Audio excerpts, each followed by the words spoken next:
नमस्कार आदाब, न्यू विदर्भ स्वदेशी न्यूजमध्ये आपले सर्वांचे स्वागत। मुख्य संपादक अमीन खान यांची रिपोर्ट। आज दिनांक 27 ऑगस्ट 2026 रोजी नांदुरा येथे उड्डाणपुलाला विरोध नाही, पर्यायी मार्गासाठी साखळी उपोषणाचा चौथा दिवस।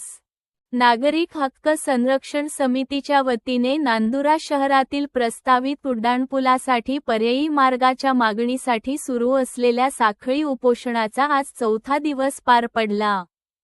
विकासाला विरोध नसून शहरातील व्यापारी व हजारो नागरिकांच्या रोजगाराचे संरक्षण व्हावे अशी समितीची भूमिका आहे। आजच्या उपोषणात अनिल शेठ राठोड व सुनील शेठ पांडव यांनी सहभाग घेतला। यावेळी समितीचे अध्यक्ष रामभाऊ झांबरे महाराज यांनी मनोगत व्यक्त करत तहसील कार्यालय ते जळगाव गेट परिसरातील व्यापारी भागावर नियोजित उड्डाणपुलाचा विपरीत परिणाम होऊ शकतो, त्यामुळे प्रशासनाने पर्यायी मार्गाचा गांभीर्याने विचार करावा अशी मागणी केली।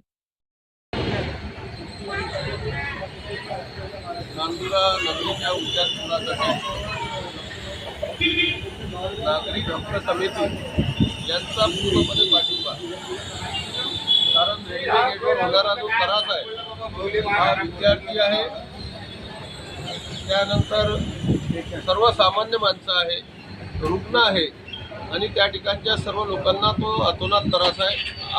पूर्ण जळगाव दामोद असेल, संग्रामपूर असेल, नांदुरा असेल, सर्व लोकांना त्या ठिकाणी एक तास तात्काळच राहावं लागते। त्याच्याकरता त्या ठिकाणी बायपास झाला पाहिजे आणि त्यानंतर अंडरपास हा झाला पाहिजे मागणी आहे। आमची मागणी साधी आणि सोपी आहे।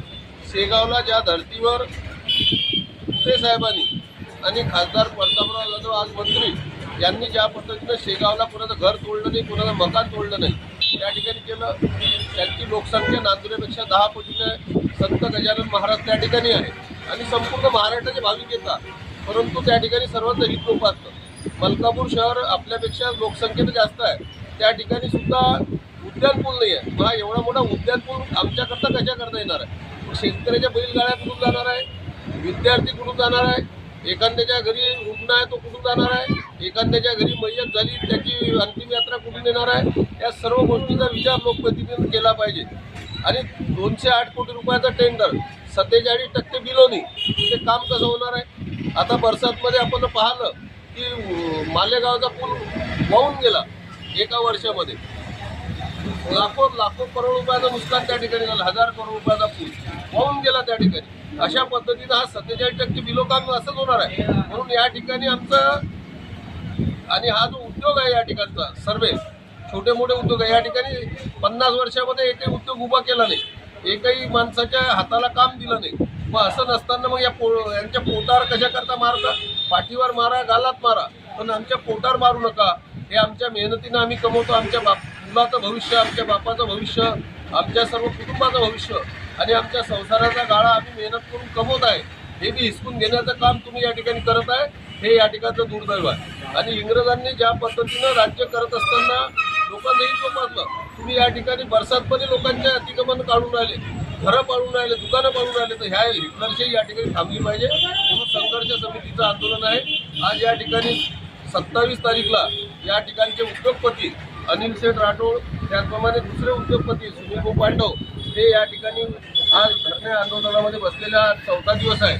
आणि 31 तारीखला गांधी चौकामध्ये विराट जाहीर सभेचं आयोजन केलेलं आहे। त्या जाहीर सभेला या ठिकाणचे माजी आमदार राजेश पंडितरावजी इकडे उपस्थित राहणार आहे, त्याचप्रमाणे ॲडव्होकेट सतीश रोटे पाटील उपस्थित राहणार आहे, गणेश भाऊ नथानी उपस्थित राहणार आहे, त्याप्रमाणे तालुका प्रमुख भागवतजी मुंडे मनसेचे ते उपस्थित राहणार आहे, मनसेचे सागरभाऊ जगदाळे उपस्थित राहणार आहे, शिवसेनेचे भागवत पेटकर उपस्थित राहणार आहे। ही सर्व मंडळी त्या ठिकाणी उपस्थित राहणार आहे आणि विराट भव्य सभा या ठिकाणी होणार आहे।